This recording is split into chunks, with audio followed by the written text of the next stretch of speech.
I'm baking a cheesecake, and I baked this cheesecake a couple of weeks ago. It was only about half through and I had a 20-minute video. So what I did this time was I did a lot of the time-consuming stuff, and I'm just going to tell you what I did. I'll link to the base recipe. This isn't quite the same as that recipe, but it'll tell you where I got it from anyway. I sprayed the tin and put the graham cracker crust in it. I mixed up, what is it called for? Is it 470? No, 180 grams of graham crackers, 5 tablespoons of butter melted. I forgot to put in the granulated sugar, but I also already knew from the previous cheesecake, where I also forgot the sugar, that it's sweet enough. The graham crackers are quite sweet. So, got that all sorted. Then I got into my mixer, my nice standing mixer, and I mixed up the cream cheese, the granulated sugar, sour cream, eggs, flour, and vanilla. Now the recipe that I'm using is for blueberry cheesecake, but I'm not using blueberries, I'm using something else. So what I'm going to do now is fill the form with the cheesecake batter. I've got a 23 centimeter form. He calls for a 9-inch pan, which is approximately 23 centimeters. It's very close. So I'm going to put all of that there, and then I'm going to take some boysenberry juice. Well, it's got little bits of boysenberry in it. Boysenberry, I got this from New Zealand. It's an invention of an American man called Boysen. He actually simply took blackberries and raspberries and made a hybrid, and they're gorgeous. So I'm just going to sprinkle a little bit of that in the batter, and then take a fork and just make like this.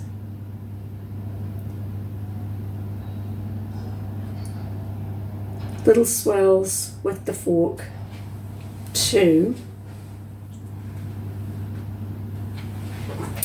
let me see if I can take this one out and show you, to do this. Just kind of marbled up the juice into the pie. Now I've had the oven heating to 190 Celsius. Back in the day we used to call it centigrade, Celsius, and I have to bake it for an hour and 15 minutes. Probably not that long though in my oven. What I have to do is put a pan of boiling water in the bottom of the oven to create steam for the cheesecake.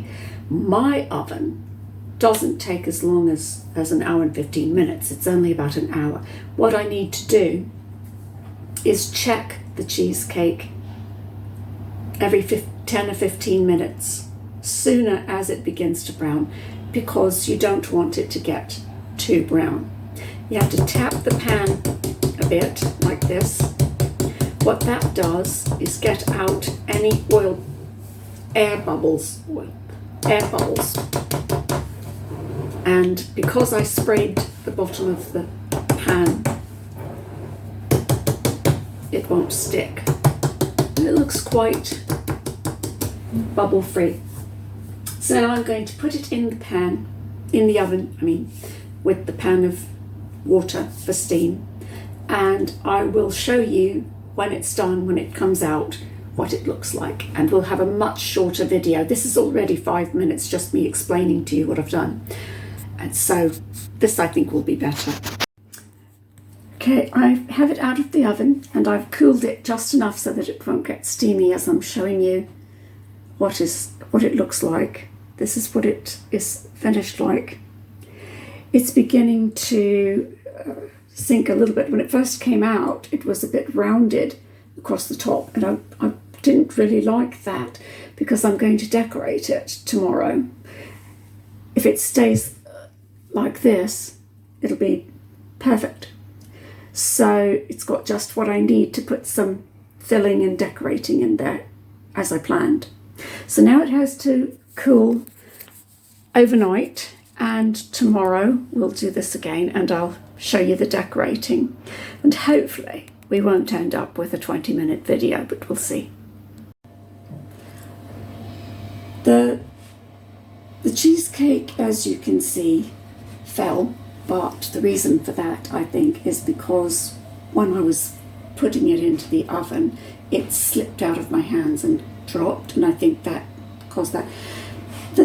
Because when I first took it out of the oven, it had a nice round top, but it's fallen, and I think that might have had something to do with it.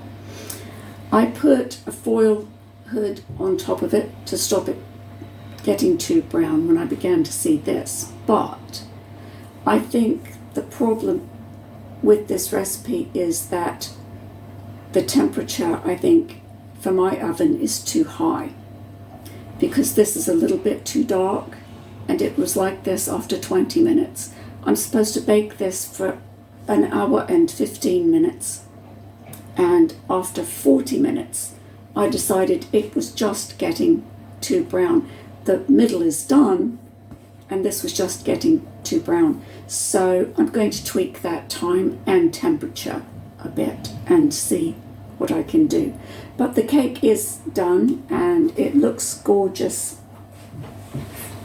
If I put, in terms of, I don't know if you can see, in terms of what the middle is, it looks gorgeous, and it is definitely done. Nice moist cake. So now what I'm going to do is decorate it. And the advantage actually of this little thing, because I was a bit worried when I had the rounded top about decorating, the advantage is that I'm going to be able to put some of the berries in the middle, which is what I wanted to do. I'm going to put some berries that I had draining for a long time in the middle.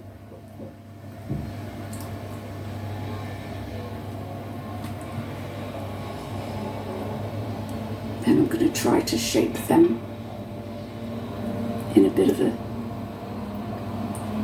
circle, like that. And now I made some fresh whipped cream with whipping cream and sugar. So I'm going to load up my pipe and start with that. Now, I've got my pipe loaded with that, and I'm using a little bit of a star-shaped end. I'm going to have to get one of those plate decorator things that you can spin, because that makes a difference. I just put a little star there like that, and you can see how they come out, but then you have to turn it, and I'm decorating it in the box that I'm going to send it there in. So this, with the space I have, isn't really going to turn that well. And then I put it on the outer edge to make an alternate, like I'm alternating the spot to make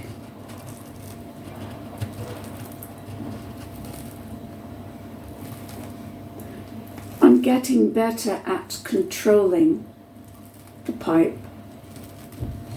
so I think it's a good time to invest in the equipment that makes it easier. I think this particular piping kit is good enough. This piping bag is washable. I've washed it several times on Delicate, and it just washes and dries like a dream, so it's reusable, which is good. I obviously didn't center it perfectly, but never mind.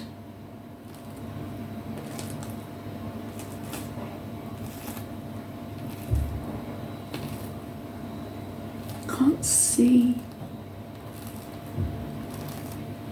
around all of the area, but there we are.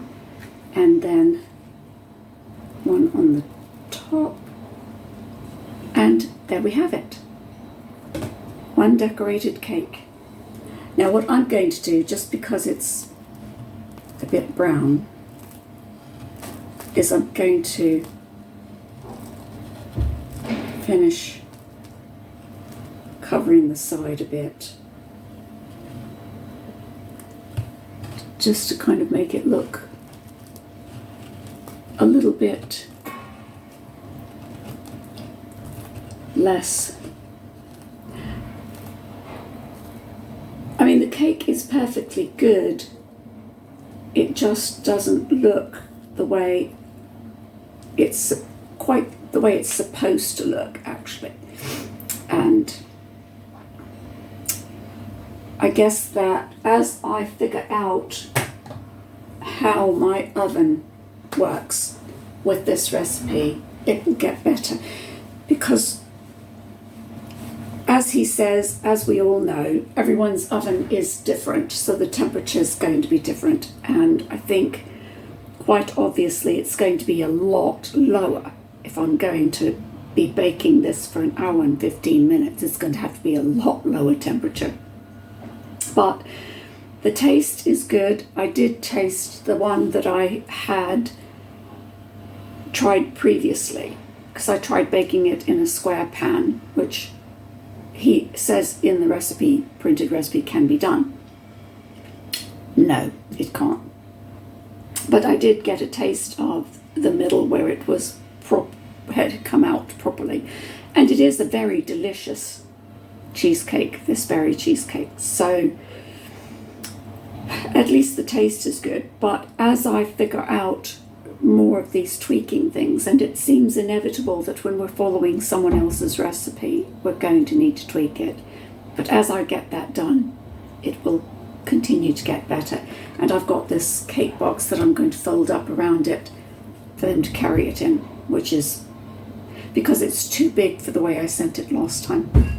So I'll just keep updating as I get better at this.